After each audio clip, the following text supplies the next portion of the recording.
제발 저희한테 거짓말 좀 그만하세요. 영국 옥스퍼드 대학생인 린다가 큰 소리로 고함을 지르고 있는데요. 한국인이 하는 얘기는 전부 거짓말이라고 제발 집으로 돌아가자며 울고 있습니다. 도대체 린다는 무슨 이유 때문에 울며 집에 가고 싶다고 이야기하는 걸까요?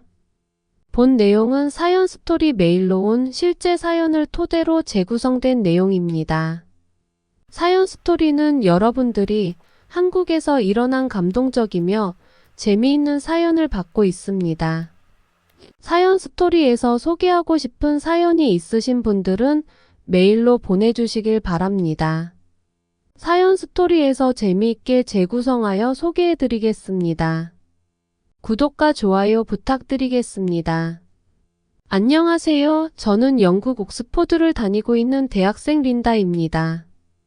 저희 부모님은 같은 회사에서 만난 사내 커플이었어요.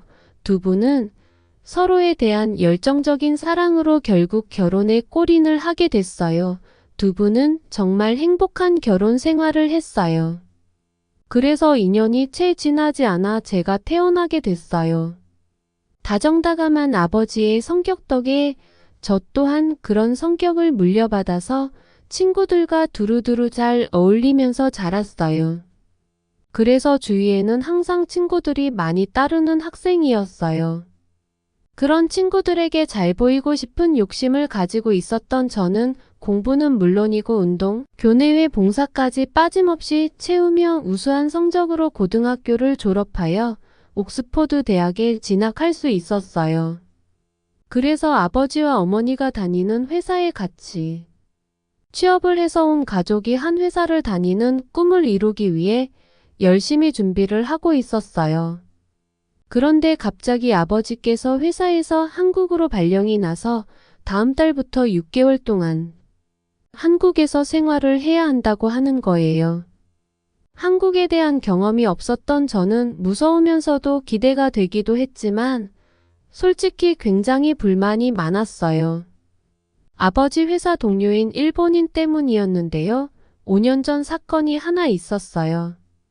아버지는 회사에서 가장 친한 일본인 동료가 있었어요.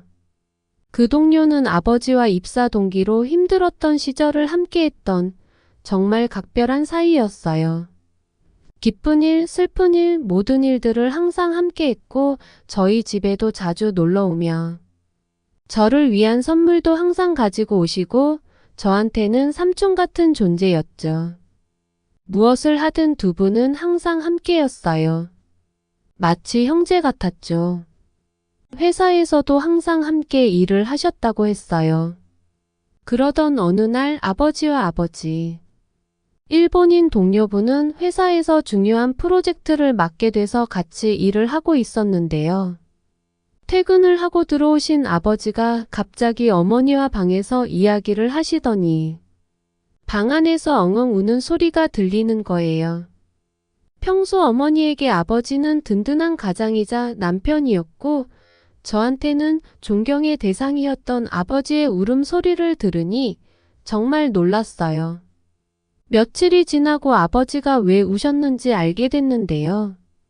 알고 보니 아버지가 친구분과 회사에서 중요한 프로젝트 작업을 같이 하고 있던 중에 절대 유출해서는 안 되는 회사 기밀을 유출을 해서 그 친구분이 더 좋은 회사로 이직을 하는 일이 발생한 거였어요.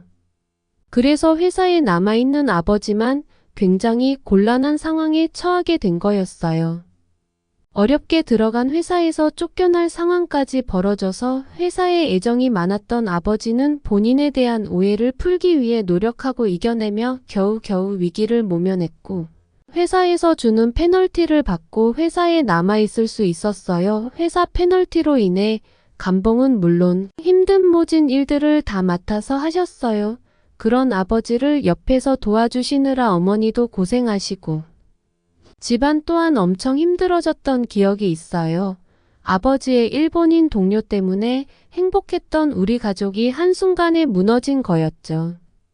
힘든 시절을 묵묵히 버텨오신 아버지는 큰 병을 얻어 병원까지 다니며 고생을 하셨지만 오히려 회사에 두터운 신뢰를 주게 되면서 진급도 남들보다 더 빨리 할 수 있었고 우리 가족은 예전처럼 다시 행복한 가정을 되찾을 수 있었어요.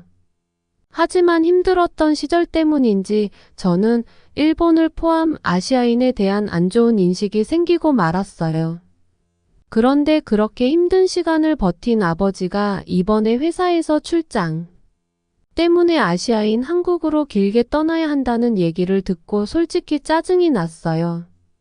한국에 대해서 잘 몰랐었기 때문에 분명 한국으로 가면 일본인 동료 같은 사람을 만나서 예전처럼 힘든 시간을 보내게 될 거야. 라고 부정적인 생각들을 부모님에게 얘기하며 가지 않겠다고 했어요. 하지만 부모님의 긴 시간 동안의 설득과 6개월 동안 부모님과 떨어질 수 없었던 저는 어쩔 수 없이 부모님을 따라 한국으로 갈 수밖에 없었고 저는 그렇게 불만 가득한 마음을 가지고 한국으로 떠나게 됐어요. 한국 인천공항에 저녁 늦게 도착한 우리 가족은 비행기를 탈 때부터 내릴 때까지 아버지의 일본인 동료와의 나쁜 기억을 생각하며 계속 경계를 하면서 공항으로 나오게 됐어요.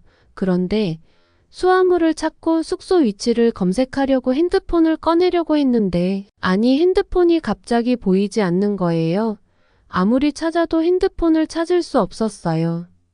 너무 당황한 저희 가족은 가지고 있는 모든 가방을 뒤지기 시작했어요. 주머니는 다 찾아봤니?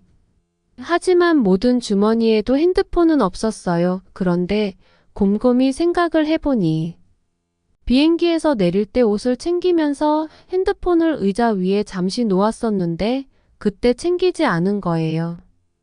어떻게 찾아야 하나 고민하고 있던 찰나 마침 옆을 지나가고 있는 인천공항 직원이 있었고 그 직원에게 이 사실을 이야기했어요. 제가 핸드폰을 비행기에 내리고 온 것 같은데 혹시 찾을 수 있을까요? 한국인 직원은 빨리 확인을 해주겠다며 어디론가 전화를 하더니 잠시만 기다려주세요 라고 하면서 자리를 떠나셨어요.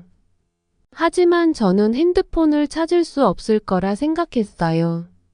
몇 년 전 아버지가 일본에 짧게 출장을 다녀오신 일이 있으셨는데 그때 들은 이야기로는 아버지께서 일본 공항에서 환전을 하기 위해 공항 의자에 옷가짐을 잠깐 두고 일을 보셨는데 그 옷이 감쪽같이 사라져버려서 결국 옷을 찾지 못했다고 하셨거든요.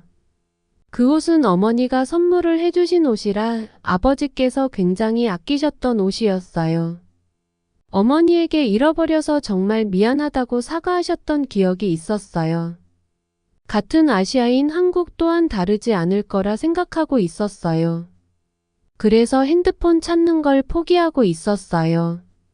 아니 그런데 채 30분도 지나지 않아서 아까 얘기했던 직원이 핸드폰 하나를 손에 들고 뛰어오시는 거예요. 이거 맞으시죠?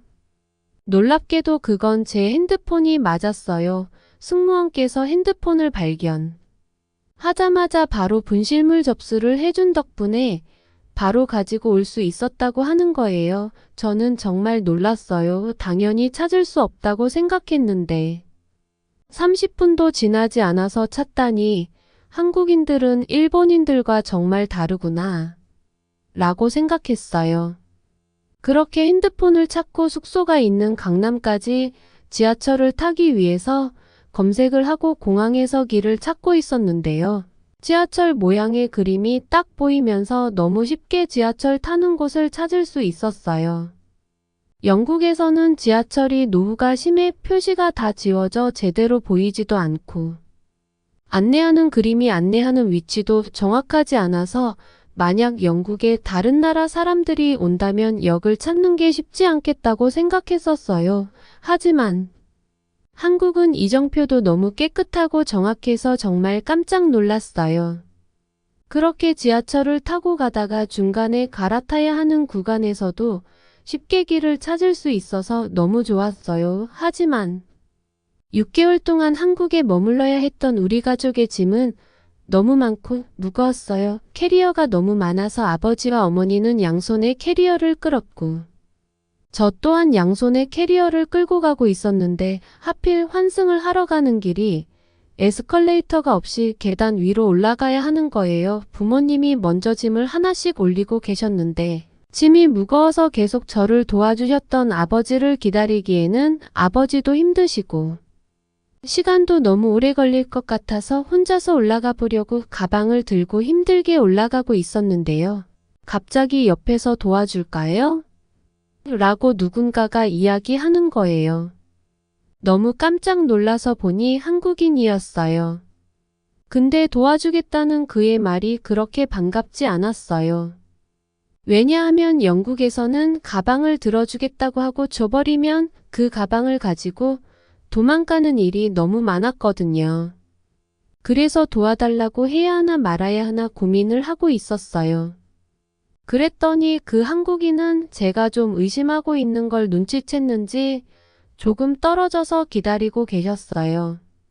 그런 한국인의 행동을 보니 믿을 수 있겠다는 느낌이 와서 결국 그 한국인에게 도움을 요청했고 언덕까지 그 가방을 들어준 한국인은 굴러 일하고 웃으며 얘기해주고는 떠났어요. 그 한국인 덕분에 저희 가족은 편하게 지하철 환승을 할 수 있었어요. 강남역에 도착해서 호텔에 가까운 출구를 찾아가고 있는데 또 계단을 만나게 된 저희 가족은 또다시 하나씩 가방을 옮기고 있었는데요. 이번엔 한국인 남자 두 분이서 저희를 도와주겠다며 그 무거운 가방을 저희 대신 다 올려주고 가셨어요. 한국인들은 모두가 이렇게 친절하구나 라고 생각했어요. 무사히 호텔에 도착한 후 짐을 풀고 쉬니 몇 시간이 흘렀어요. 저희는 저녁 늦게 도착을 해서 그런지 배가 너무 고팠어요. 그래서 부모님에게 배가 너무 고프다고 했지만 부모님은 시간이 너무 늦었고 저녁이라 밖은 위험하니 내일 아침 일찍 밥을 먹자고 했어요. 하지만 배가 너무 고팠던 저는 호텔 바로 옆에 편의점이 있다는 인터넷 정보를 보고 부모님에게 같이 편의점에 갔다 오자고 이야기했고 같이 편의점으로 향했어요. 호텔 바로 옆이어도 밤길은 위험하기에 조심스럽게 밖으로 나가려고 하는데 아니 지금 저게 뭐야? 저는 너무 놀라 부모님에게 말했어요. 한국인 여성 한 명이 강아지와 함께 산책을 하며 지나가는 거예요. 저는 너무 놀라서 이 상황을 제대로 받아들일 수가 없었어요. 이렇게 시간이 늦었고 깜깜한데 여자 혼자 밖을 돌아다닌다고? 지금 이게 무슨 상황이야? 저는 도저히 이 상황을 믿을 수가 없었어요. 저렇게 다니다가 큰일이라도 나면 어쩌려고 그러지? 너무 당황한 저는 호텔 카운터에 있는 직원에게 물어보니 한국은 다른 나라들과는 다르게 치안이 굉장히 좋아서 밤 늦게 돌아다녀도 문제가 없다고 이야기해 주면서 오히려 근처에 밥을 먹을 수 있는 가게를 추천해 줬어요. 저희는 솔직히 그 가게들을 찾아보면서도 믿을 수가 없었어요. 영국에서는 해만 떨어져도 조심해야 했고 음식점도 문을 다 닫아서 저녁엔 식당을 이용할 수 없었어요. 그리고 어렸을 때부터 늦게 돌아다니지 말라고 교육을 받았었는데 지금 이 시간에 나가는 건 물론이고 식당까지 이용을 한다는 게 더더욱 이해가 되지 않았죠. 하지만 배가 너무 고팠던 저는 부모님과 함께 주위를 살피며 조심스럽게 밖을 나오게 됐는데요. 혼자 산책하는 여자는 물론이고 아이와 함께 나온 가족들과 나이가 많은 어른들까지 돌아다니는 모습을 보며 한국의 밤거리에 대해 놀라움을 금치 못했어요. 아니 어떻게 이렇게 저녁 늦게 돌아다녀도 아무 일도 생기지 않는다는 게 말이 되는 건가? 지금 내가 외국인이라고 안전하다고 한국인이 거짓말을 한 건가? 라고 생각했지만 막상 나가보니 제가 완전 잘못 생각하고 있었어요. 한국인들은 저녁 늦은 시간임에도 불구하고 모두가 안전하게 활동을 하고 있었어요. 정말 너무 놀라웠어요. 한국이라는 나라는 모두가 친절하고 치안까지 안전한 나라였어요. 그렇게 한국인 호텔 직원이 추천해준 밥집에서 밥도 맛있게 먹을 수 있었어요. 그렇게 6개월이라는 시간 동안 한국에서 지내면서 하루하루가 놀라움의 연속이었어요. 아버지의 일본인 동료 때문에 아시아인에 대한 안 좋은 인식들은 이번 경험을 통해 전부 없앨 수 있었어요. 이번엔 아버지의 일로 한국에 오게 됐지만 다음엔 꼭 개인적으로 한국으로 여행 오고 싶다는 생각을 했고 기회가 된다면 한국 회사도 다녀보고 싶다고 생각했어요. 지금까지의 사연 어떻게 들으셨나요? 사연 스토리에서 들려주었으면 하는 사연이 있으면 사연 스토리 메일로 제보 부탁드립니다.